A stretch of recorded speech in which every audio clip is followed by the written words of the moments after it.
Hello ladies and gentlemen, welcome back to the channel. My name is Mark Roden, and in today's video we are going to be going over the 5 reasons you should and the 5 reasons you should not buy an Infiniti G35. Whether it's the sedan or the coupe, the all-wheel drive or the rear-wheel drive, it doesn't matter. It's any of the G35s. Alright? Now I did not own a G35, obviously. That's as is with every car we talk about on the Mark Roden channel. However, I did own a 350Z, and it's pretty much just a 4-seater 350Z, so I feel like I can talk when it comes to these ones. Media of the day is Call of Duty Black Ops 6. It's the second newest COD. It came out in 2024.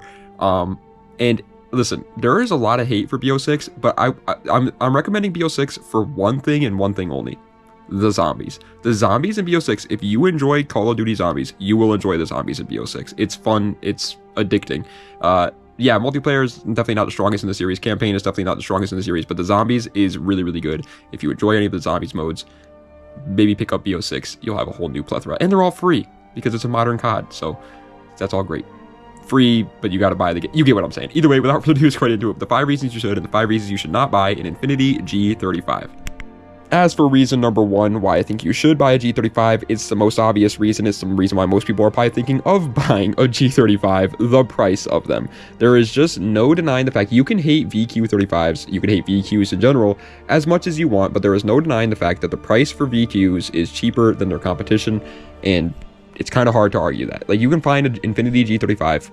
If you really don't care about like looks or any of the cool points of the car whatsoever, then you can literally buy a G35 sedan all-wheel drive with higher mileage for like $2,000. Like, you can find these cars for dirt cheap. Now, on average, for the one that you're probably going to want, which is like a G35 coupe with a manual transmission and relatively lower mileage, you're probably looking at like $7,000-8,000. But that's still not that bad. You get a 300 horsepower car for $7,000 or $8,000 in 2026. The price on these cars, it truly is hard to beat. Like, are there cheaper cars? Sure, but are those cheaper cars going to be more fun than this? In my opinion, no. However, with that being said, reason number 1 why I think you should not buy a G35, and the biggest reason why these cars aren't the most perfect option out there, is the fact that they're heavy. It's something that people don't understand, but yeah, G35s and 350Zs, these things weigh like 3,800 pounds. Like, they're heavy. It's heavy as hell, and you can see that. Like, with my 350Z, when I had my 350Z, you could just tell. Like, it goes around corners, it's sluggish, it's land yachty.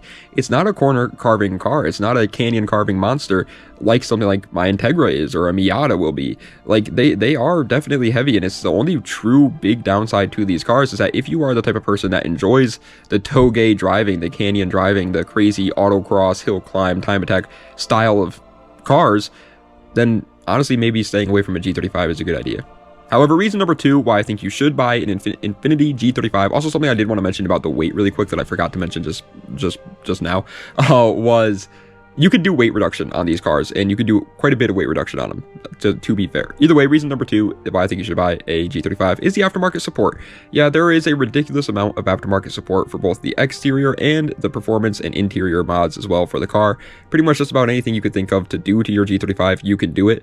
As a matter of fact, with my 350Z, the hardest part about buying a new part and buying the next mod that I wanted to do to the car wasn't getting the money for it. It was figuring out which one it was I wanted. I would have to choose between like 15 different options because there's just so many options out there. There's so many companies making aftermarket parts for VQs that you're going to have a plethora of options for you, which is good just in the general sense of like, oh yeah, I get to pick whatever part I want. But it's also good for a budget standpoint. Like, there are parts for all kinds of budgets out there. If you can only spend $100 on the part, well, there's a part for you out there for that. But if you have the budget of $1,000 for the same part, well, you can find one like that that'll obviously be better. However, with that being said, reason number 2 why I think you should not buy an Infiniti G35 is unfortunately the tuning potential of the car. Yeah, there's no denying the fact that the VQ35 is not the best motor for building power. Whether it's the DE or the HR, it doesn't really matter. Both of them do not like to build power. They're not great for it. They can get around like 450 horsepower before you have to start touching the internals, which, to be fair, isn't bad. It's just the problem is the car is so heavy that 450 horsepower isn't like if you had a 450 horsepower in an S13, if you had 450 horsepower in a Miata, that's more than enough. That's plenty, and it's the reason why a lot of people are starting to swap VQ35s into S chassis cars, is because it's got enough tuning potential. However, for the car that it's in, the G35, the 350Z, it's just not enough to make it really like top of the line. Like, are there G35s, 350Zs, VQ35s that are built up to make 1,000 horsepower? Sure, but that's going to cost an arm and a leg. However, reason number 3 why I think you should buy an Infiniti G35, and to be honest, this is the #1 reason, hands down, and like the only real reason, in my opinion, why you should buy one, the fact that they're rear-wheel drive with a manual transmission and have high horsepower. It's just, I mean, the only thing that can make that better, that combination better, is lightweight. Like, that's the only thing that can make your combination a little bit better. Also, something I didn't mention here, but I should bring up now, they're rear-wheel drive, sure, but they're also rear-wheel drive with a limited slip differential from factory. Now, is it the hardest thing in the world to weld a diff? No, I'm not saying it is, but you don't have to. You don't have to with a G35. You don't have to with a 350Z. These cars have a limited slip diff from factory. That's pretty damn good. On top of that, they have a 6-speed manual transmission. They have 300 horsepower. Like, these are going to be a fun car. Like, just plain and simple, it's going to be extremely fun. Unfortunately, you won't be able to have fun in the canyons, but you can have fun drifting the canyons. And here it is. Reason number 3 why I think you should not buy the Infiniti G35 is the elephant in the room, the community. Yeah, there's just no denying the fact that the community behind the VQs is awful. It attracts the wrong crowd, plain and simple. But to be fair, that's not the G35's fault. It's not the 350Z's fault.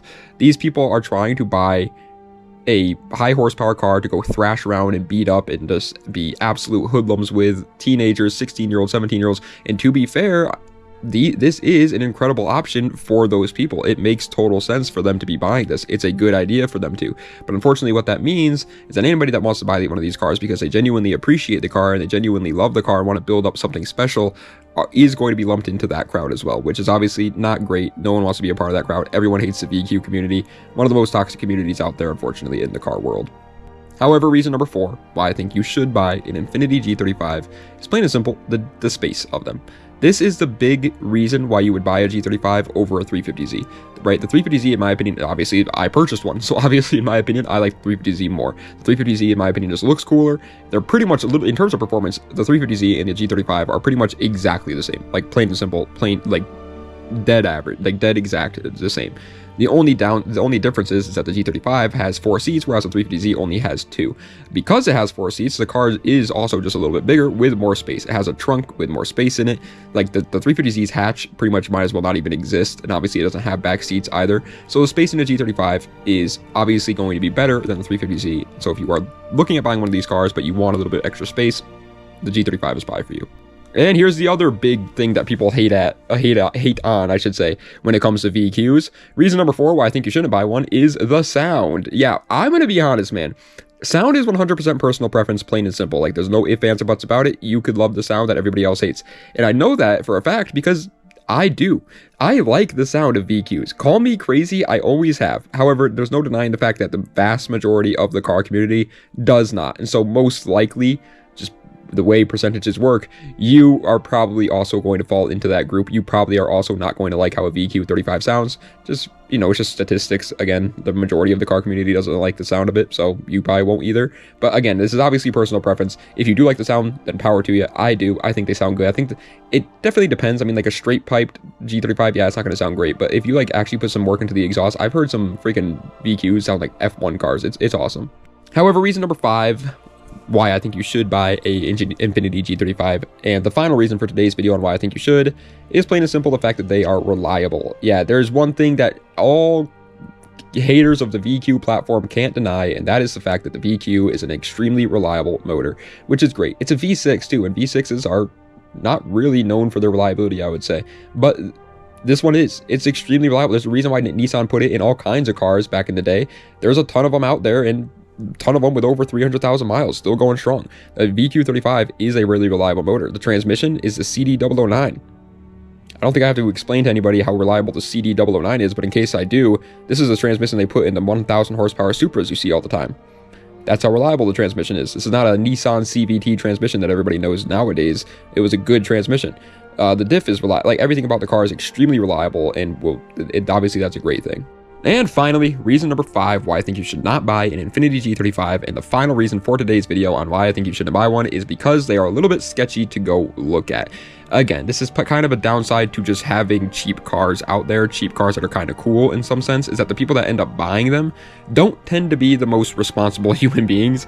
And so because of that, the cars are not going to be maintained correctly. And on top of all of that, the people that are buying them are people that might, you know, be down on their luck, obviously, when it comes to finances, and you can't really trust those people either, when it comes to just going there, plain and simple. It's just, you know, be careful when you go to look at an Infiniti G35. You just never know with cheap cars. It really, again, this literally applies to any car that's under like 10 grand. You just really have no idea who it is that actually owns the car and what's wrong with the car. You can't trust a word they say. And so, yeah, just be careful going to look at an Infiniti G35. So my final thoughts, though, do I think that you should buy an Infiniti G35? In my opinion, they're overall one of the best options under $10,000 in 2026, personally. Now, they're not great daily drivers for any normal person, but for car guys, they're incredible for it. They're reliable, they have plenty of space, they're going to be fun as hell. They're not hard to work on. Well, they can be a little bit annoying to work on sometimes because the engine bay is a little bit cramped, but not that bad. Plain and simple, they're an incredible option for a daily driver. And for a project, they're cool. They're cool projects, and obviously people build up VQs all the time, but they are a little bit heavy with not the best motor for building power, so it's definitely not the best option out there for a project car. Personally, if I was like recommending it to people, I would recommend it to the type of people that are looking for a fun little daily commuter that isn't going to break the bank, that you can build if you have a little bit of extra cash, but not to go too crazy and overboard with it. It's one of those just fun dailies, and in my opinion, that's where the G35 falls perfectly. But ladies and gentlemen, that is the end of today's video on the 5 reasons you should and the 5 reasons you should not buy an Infiniti G35. I hope you guys enjoyed. If you did, please be sure to like, comment, and subscribe to the channel for more content just like this. Let me know what reviews I'd like to see in the comment section down below. Check the links in the description for any of my other social medias or any of my other YouTube channels or any of that great mumbo jumbo. And yeah, I guess that's pretty much it, guys. In the next 5 reasons you should and 5 reasons you should not buy video is going to be on the BMW Z3. Yeah, that's what it is, the BMW Z3. Don't ask me why, just kind of figured I wanted to do it, I guess, so that's what we're doing. But yeah, tomorrow's video though, like tomorrow's video overall is probably going to be, oh man, what is it? It's the top 25 best 8-cylinder cars for less than 10 grand. That's what it is. Because we got to finish up that little series. But anyways, yeah, let me know what you guys want to see. Obviously, as always, recommendations are always appreciated. And when it comes to like the good, bad, and uglies and the 5 reasons you should and the 5 reasons you should not buy videos, I pretty much always go off of recommendations anyways. So if you want to see your car in one of those videos, the best way of doing it is getting a recommendation out there. But anyways, thank you guys so much for watching. I appreciate it. Das Vidanya. Oh, by the way, it's my birthday on Tuesday. Don't forget, guys. Don't forget. My birthday is on Tuesday, April 14th. All right. I'm expecting to see some comments, man. Alright. Anyways, thank you guys so much for watching. I appreciate it. Das Vidanya, and have a nice night.